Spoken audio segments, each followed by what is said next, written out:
nama saya Mbak Yetian Sila, NPM 12200025, Prodi Agribisnis semester 7A.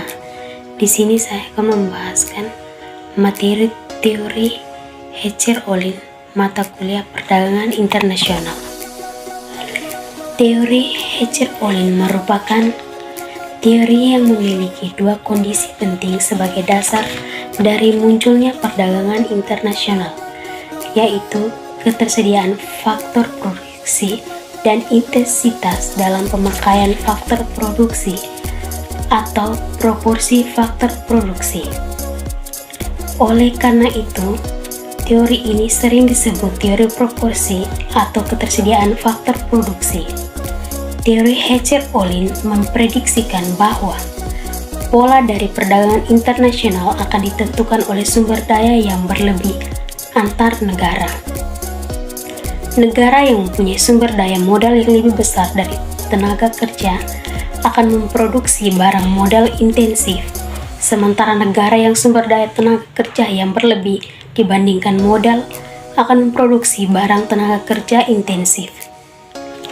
Teori Hecher-Ohlin menyatakan penyebab perbedaan produktivitas karena adanya jumlah atau proporsi faktor produksi yang dimiliki oleh masing-masing negara, sehingga selanjutnya menyebabkan terjadinya perbedaan harga barang yang dihasilkan. Oleh karena itu, teori modern Hecher-Ohlin ini dikenal sebagai deproportional factor theory. Selanjutnya, negara-negara yang memiliki faktor produksi relatif banyak atau murah dalam memproduksinya akan melakukan spesialisasi produksi untuk kemudian mengekspor barangnya.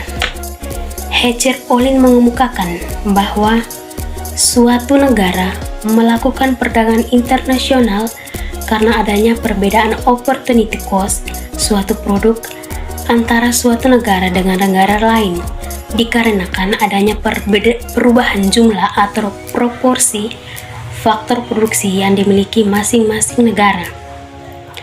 Ada beberapa hal yang dianggap sebagai penyebab perbedaan harga, misalnya faktor permintaan atau perbedaan teknologi.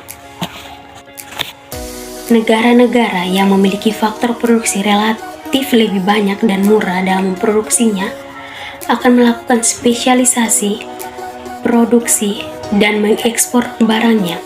Sebaliknya, masing-masing negara akan mengimpor barang tertentu jika negara tersebut memiliki faktor yang relatif langka dan mahal dalam memproduksinya.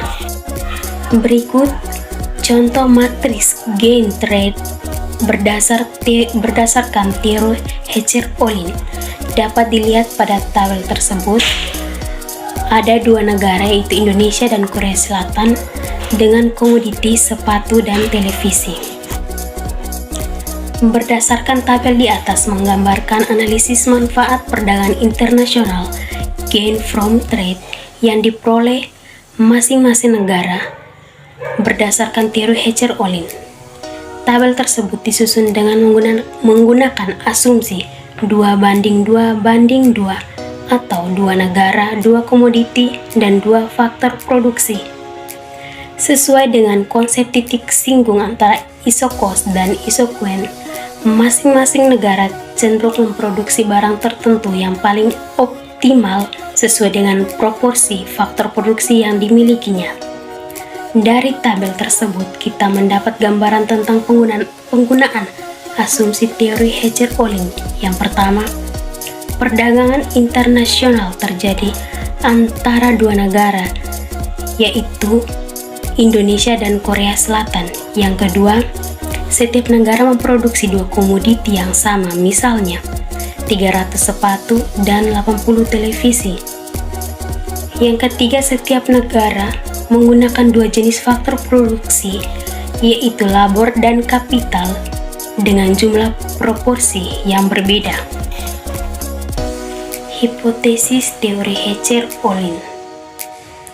Yang pertama, produksi barang ekspor di tiap negara naik, sedangkan produksi barang impor di tiap negara turun.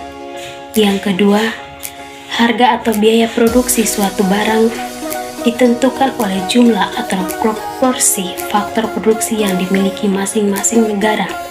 Yang ketiga, harga labor di kedua negara cenderung sama. Harga barang A di kedua negara cenderung sama, demikian pula harga barang B di kedua negara cenderung sama. Yang keempat, perdagangan akan terjadi antara negara yang kaya kapital dengan negara yang kaya labor.